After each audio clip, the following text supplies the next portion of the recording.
Hello, you're welcome to my platform. I am Dr. Sandra and I am a surgeon. I hope you become aware and sensitized about the different surgical conditions.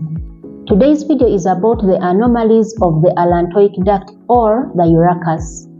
The anomalies of the allantoic duct or the urachus result from an abnormality in the formation of the umbilical cord, and they are usually as a result of failure of the closure of the given structure called the allantoic duct or the urachus. These abnormalities usually occur during fetal development when the unborn child is still in the uterus.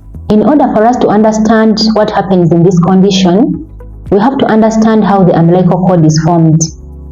Everything starts from the stage of fertilization, when the sperm fertilizes the egg in the ampulla of the fallopian tube. After fertilization, the fertilized egg has to transition to another stage called the stage of cleavage, where it undergoes cell division to form a cell mass called a blastomere, and it contains 8 cells. This usually happens around day 2 after fertilization. At around day 4, the blastomere has to transition to another stage called the morula. The morula is a result of cell division, continuous cell division, where the blastomere now has to continue dividing into other cells. The cells can multiply up to around 16 to 32 cells, and this entire cell mass is called a morula. Once in the uterine cavity, the morula has to go to another stage called the stage of blastulation. During this stage, the morula has to undergo several cell divisions to form a cell mass called a blastocyst. The blastocyst has 2 cell layers. It has the inner cell layer called the embryoblast and an outer cell layer called the trophoblast. At around day 7, the blastocyst has to transition to another stage. That is the stage of implantation, where it gets attached to the walls of the uterus, specifically the inner wall of the uterus called the endometrium. During the stage of implantation, the outer part of the blastocyst, that is the trophoblast, has to divide into 2 cell layers. That is, it has the outer part, the outer cell layer called the syncytial trophoblast and the innermost part called the cytotrophoblast. Now it is the syncytial trophoblast that digs deep into the endometrium, the walls of the uterus, the inner wall of the uterus, allowing attachment of the blastocyst onto the endometrium, that is the uterine wall. By day 12, the blastocyst has to transition to another stage, and that is the stage of bilaminar disc formation. During this stage, the inner cell mass of the blastocyst, that is the embryoblast, has to divide into 2 cell layers, that is the epiblast and the hypoblast. At day 14, these 2 cell layers, the epiblast and the hypoblast, grow in such a way that they form fluid-filled cavities above and below the midline of the blastocyst, respectively. The fluid-filled cavity formed by the epiblast is called the amnion, and the one formed by the hypoblast is called the yolk sac. By the 3rd week of gestation, when the unborn child is still in the uterus, the epiblast forms a layer of cells called the extraembryonic mesoderm. This layer of cells lines the inner lining of the trophoblast. The extraembryonic mesoderm will later form a connection between the embryoblast and the trophoblast, and this connection is called a body stalk. The body stalk is one of the components of the umbilical cord. At around the 3rd week of gestation, when the unborn child is still in the uterus, the embryoblast will transition to another stage. That is a stage called gastrulation. This means that it will have 3 cell layers instead of 2 cell layers. This process usually starts by formation of a structure called a primitive streak on the surface of the epiblast. After formation of the primitive streak, we shall have the first wave of movement of the cells of the epiblast through this primitive streak. And these cells will move in a way that they will enter deep into the embryo, displacing the hypoblast. And these cells form a cell layer called the endoderm. After the cell layer that formed the endoderm has migrated, we shall have another cell layer that will migrate from the epiblast through the primitive streak. And this will occupy the place between the endodermal cell layer and the remaining part of the epiblast. And this will form a cell layer called the mesoderm. And so the remaining part of the epiblast will form the cell layer called the ectoderm. So you can see that by the end of this process of gastrulation, we have three cell layers. We have the endoderm on the inside, we have the mesoderm in the middle, and then we have the ectoderm on the outside. So each of these cell layers will form the different parts of the body. For example, the endoderm is going to form the gut tube, which is going to be divided into the foregut, midgut, and then the hindgut. It majorly forms the gastrointestinal tract. It is also responsible for the formation of other organs, for example, the pancreas, the liver, and the gallbladder. Still at the third week of gestation, when the unborn child is still in the uterus, the embryo is going to undergo folding in a craniocaudal fashion. That is, it will fold on this side where the head is supposed to be, and also this side where the buttocks should be. So it folds in that direction on both sides. And this also causes folding of the endoderm, the inner cell layer. That inner cell layer that was initially formed, that was first formed in the gastrulation phase, is going to also be folded into a gut tube. And this gut tube has three segments. It has a foregut, a midgut, and a hindgut. While the endoderm is being folded into a gut tube, the yolk sac will as well be folded, and it will also form part of the gut tube. And part of the yolk sac will be left connected to the midgut of the gut tube that has been formed. The connection left between the gut tube, that is the midgut, and the yolk sac is called the vitreointestinal duct. The vitreointestinal duct is the second structure that forms the umbilical cord. Still at the third week, at the hindgut part of the gut tube grows a pocket, an outpouching, and this grows into a structure called the allantois or the allantoic duct. The allantois or the allantoic duct is a structure that drains the urinary bladder. The allantoic duct or the allantois is the third structure that forms the umbilical cord. So you can see that we have formed the three structures that form the umbilical cord. These three structures that we have so far formed, that is the body stalk, the allantois or the allantoic duct, and the vitreointestinal duct, together with the two umbilical arteries and one large umbilical vein, form the entire structure of the umbilical cord. At the fourth week of gestation, when the unborn child is still in the uterus, the amnion also undergoes folding. Remember that the amnion was formed by the cells of the epiblast. The cells of the epiblast grew and formed a fluid-filled cavity. So it is now this fluid-filled cavity that was formed by the epiblast, the amnion, that now grows downwards to envelope the rest of the embryoblast.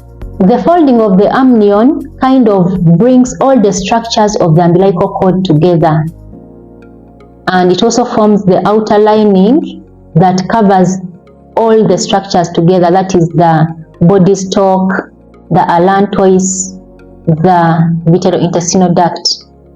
So at the end of the day, we have a fully formed umbilical cord. And by the 7th week of gestation, when the unborn child is still in the uterus, these three structures, that is the allantois, the body stalk, and the vitreointestinal duct, are going to emerge through the abdominal wall of the fetus.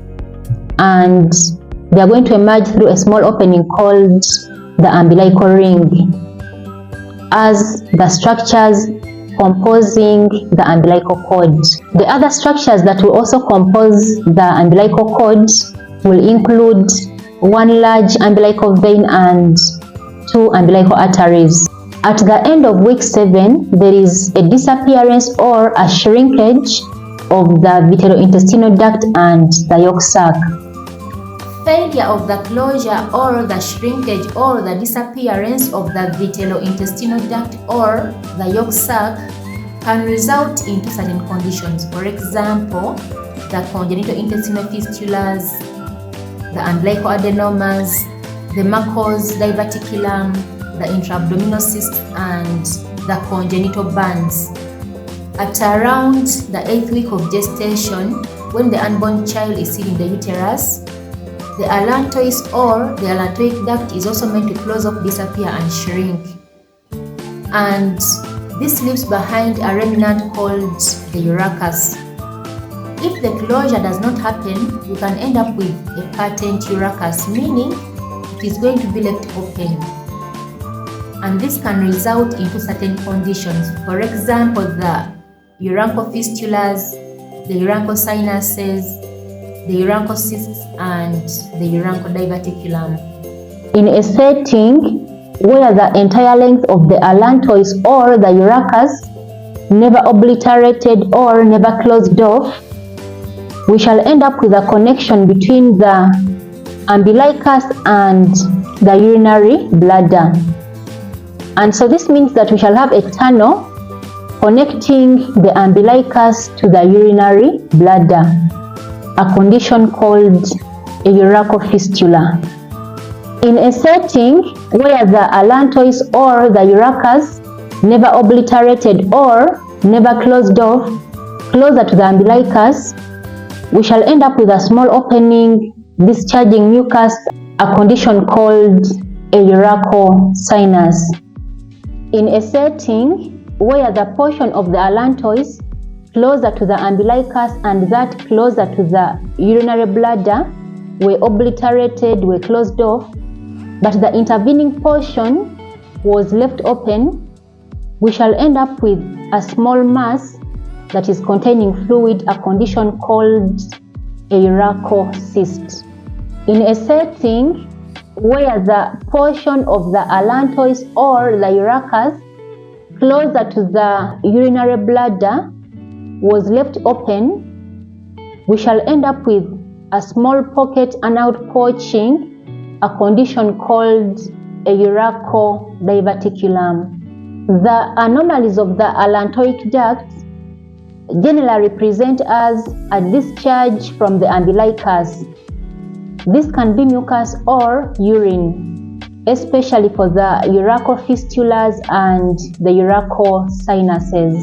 They can also present as infection around the umbilicus, bleeding around the umbilicus, pain in the umbilicus as well as the region just below the umbilicus, pain on urination, frequency of urination, as well as recurrent fevers.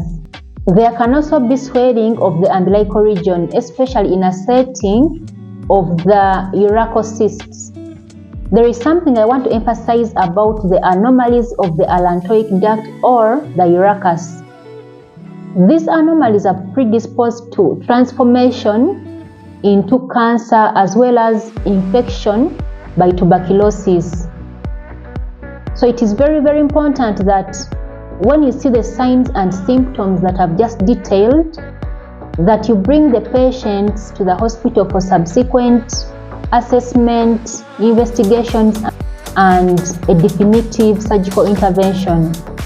The investigations that we can use to diagnose a patient for the anomalies of the allantoic duct or the urachus include a fistulogram. This can be used for patients that have a small opening on the umbilicus, and this can help us know the extent of this opening, whether it goes all the way to the urinary bladder, as in the setting of the urachofistula, or it ends closer to the umbilicus as in the setting of the urachus. We can also carry out an abdominal ultrasound scan, and this can help us diagnose the urachocysts and the urachodiverticulum. We can also do a urine analysis. We can also carry out a discharge study where we can carry out some tests, for example, calcium sensitivity, Zn, gram staining, as this can help us know if we have any infection going on. We can also do cytology to make sure that we don't have any cancer cells in this discharge. When it comes to the treatment of the anomalies of the allantoic duct or the urachus, we can employ antibiotics if we have any infections going on. We can also employ surgical interventions, for example, in the context of the urachofistula and the urachus. We can do a surgical excision of the tract, as well as ambulectomy. Patients that have the urachocyst, we can do exploration and surgical removal of the cyst. The take-home message is, please be on the lookout for the signs and symptoms that are indicative of the anomalies of the allantoic duct or the urachus.